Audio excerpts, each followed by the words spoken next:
on the field, we've had quite a run. Immigrants, we get the job done. Welcome to MsMojo, and today we're counting down our picks for the top 10 historically accurate details in Hamilton.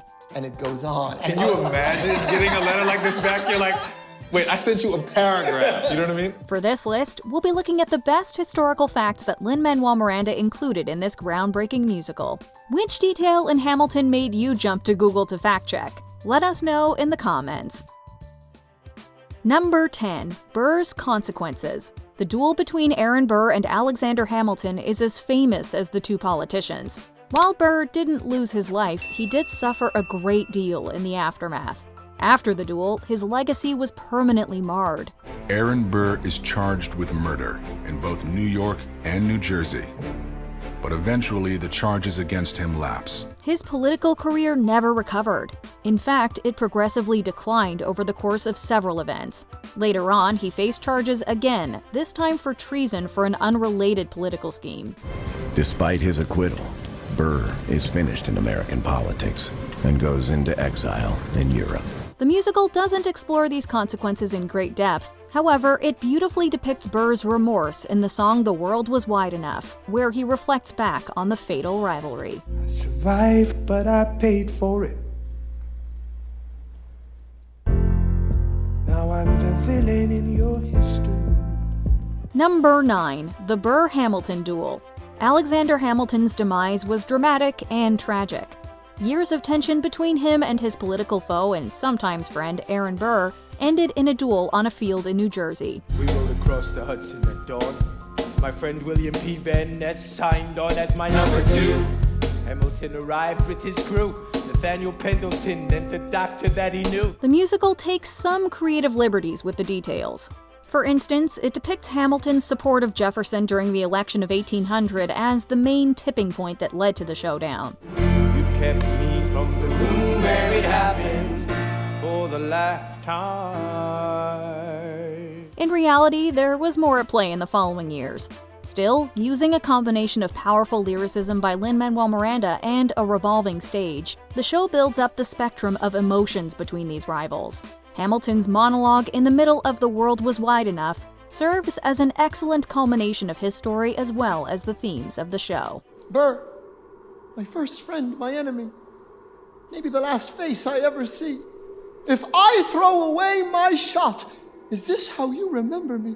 Number 8. The Federalist Papers. If there's one thing Hamilton was going to do, it was right. I wrote my way out of hell, I wrote my way to revolution. I was louder than the crack in the bell. I wrote Eliza love letters until she fell. I wrote about the Constitution and defended it well. And in the face of ignorance and resistance, I wrote financial systems into existence. Known for his texts, he was constantly writing both in real life and in the stage musical. So it's no surprise that he used this power to effect change in the country he was helping to build. Hamilton was in favor of the Constitution proposed as a replacement to the Articles of Confederation, which he believed to be ineffective. This Constitution's a mess. So it needs amendments. It's full of contradictions. So is independence. We have to start somewhere. He worked with James Madison and John Jay to create a document, the Federalist Papers, supporting the case. In typical Hamilton fashion, he took the task and ran with it. As the Broadway show aptly tells us, the result was 85 essays that defended the Constitution, of which he wrote the majority. John Jay got sick after writing 5. James Madison wrote 29. Hamilton wrote the other 51. Number 7. Hamilton publicizing his own affair. After Alexander Hamilton embarked on a lengthy affair with a younger woman named Maria Reynolds, rumors started to spread.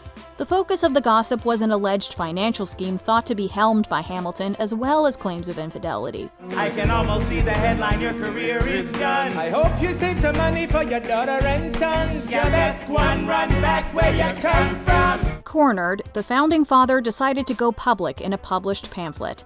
The 95-page document refuted the speculation charges laid against him by admitting to his own affair and revealing how Reynolds' husband blackmailed him. Highlights! The charge against me is a connection with one James Reynolds. For purposes of improper speculation, my real crime is an amorous connection with his wife for a considerable time with his knowing consent. Damn! The aptly named show tune The Reynolds Pamphlet perfectly captures the chaos of this publication and its effects. The song even goes so far as to quote the real Reynolds pamphlet nearly verbatim. Have you read this? You ever seen somebody ruin their own life? His poor wife. Number 6. Sally Hemings. Although the Hamilton musical is often criticized for interpreting the past through rose-colored glasses, there are moments that shed light on the dark events of the time. It is impossible to ignore that slavery was very much ingrained in America's foundation, and while Hamilton arguably doesn't explore it with enough depth, it also doesn't completely brush past it. Orange is in South Carolina, redefining bravery. We'll never be free until we end slavery.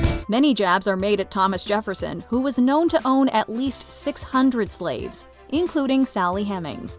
There's a passing reference to her during his introductory number, What Did I Miss? There's a letter on my desk from the president. Haven't even put my bag down yet, Sally. Be a lamb, darling, won't you open it?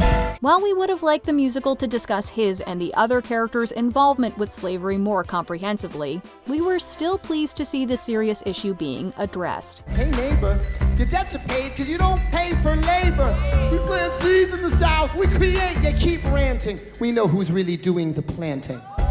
Number 5. Women were excluded in the Declaration of Independence.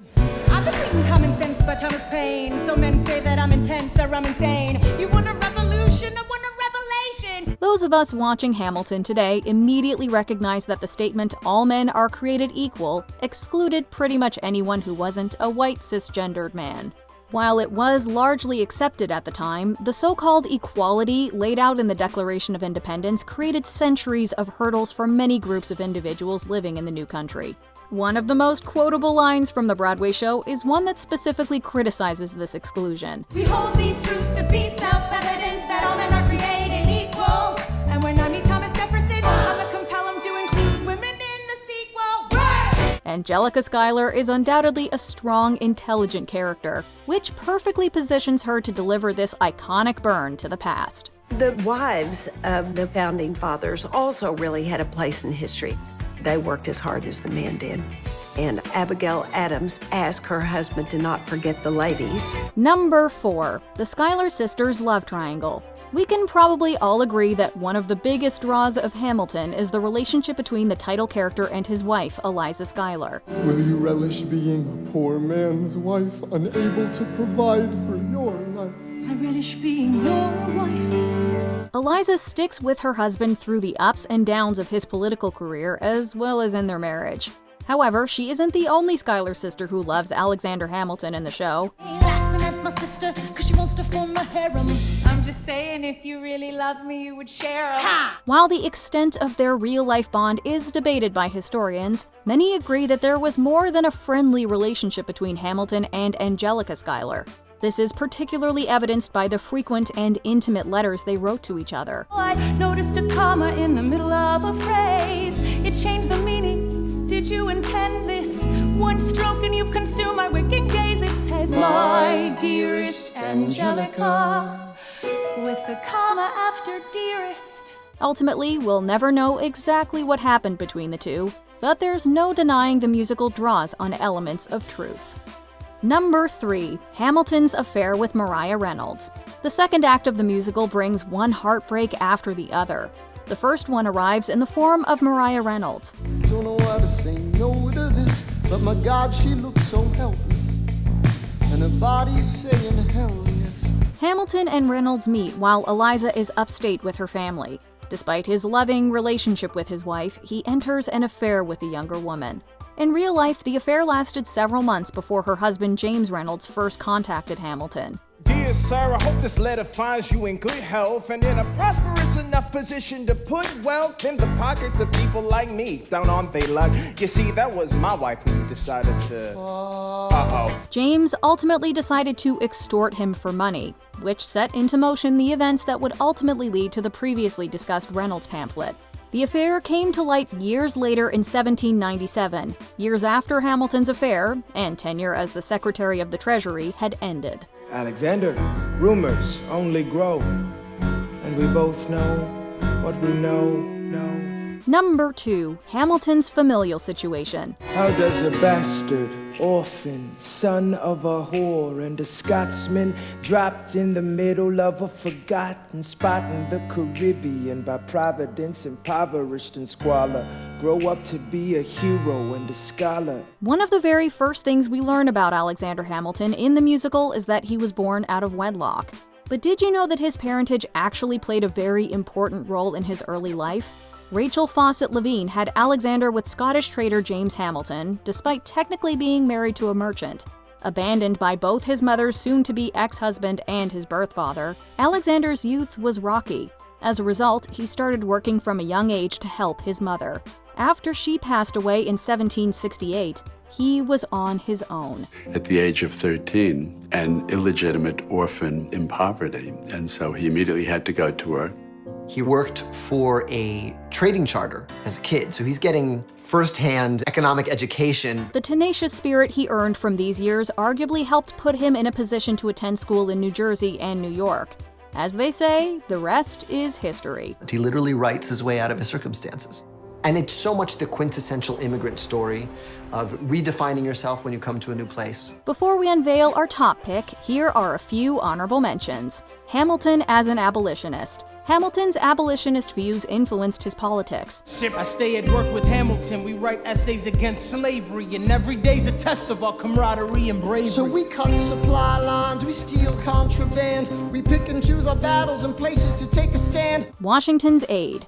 Hamilton really was Washington's right-hand man. Write to Congress and tell them we need supplies. You rally the guys, master the element of surprise. I rise above my station, organize your information till we rise to the occasion of our new nation. Friendship with Hercules Mulligan. Hercules Mulligan and Alexander Hamilton had a tight bond in real life. And when our children tell our story, they'll tell the story of tonight. Let's have another round tonight. New York as the U.S. capital. The nation's capital was originally the greatest city in the world. In the greatest city, in the greatest city in the world.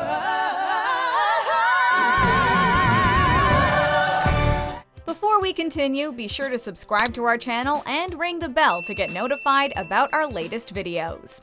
You have the option to be notified for occasional videos or all of them. If you're on your phone, make sure you go into your settings and switch on notifications. Number 1. Hamilton and Burr's complicated relationship. If there is one word that best describes Hamilton and Burr's relationship, it's arguably complex. Because these are guys who are oil and water, but they come up together. They're revolutionaries together, they're soldiers together, they're lawyers together, they're elected officials together, and at some point, one shoots the other. On paper, it appeared as though these two were destined to be friends. They were both orphans with strong political ambitions. However, the reality was much different. Over the years, their personalities often clashed, and they found themselves on opposite sides of political battles. Tensions really started to rise when Burr succeeded Hamilton's father-in-law, Philip Schuyler, as Senator of New York. I've always considered you a friend.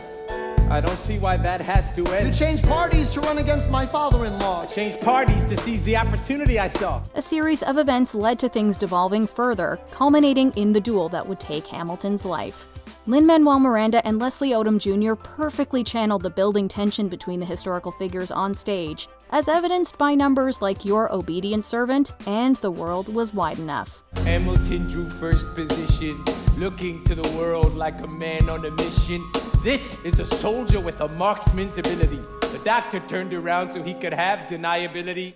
Do you agree with our picks? Check out this other recent clip from MsMojo. And be sure to subscribe and ring the bell to be notified about our latest videos.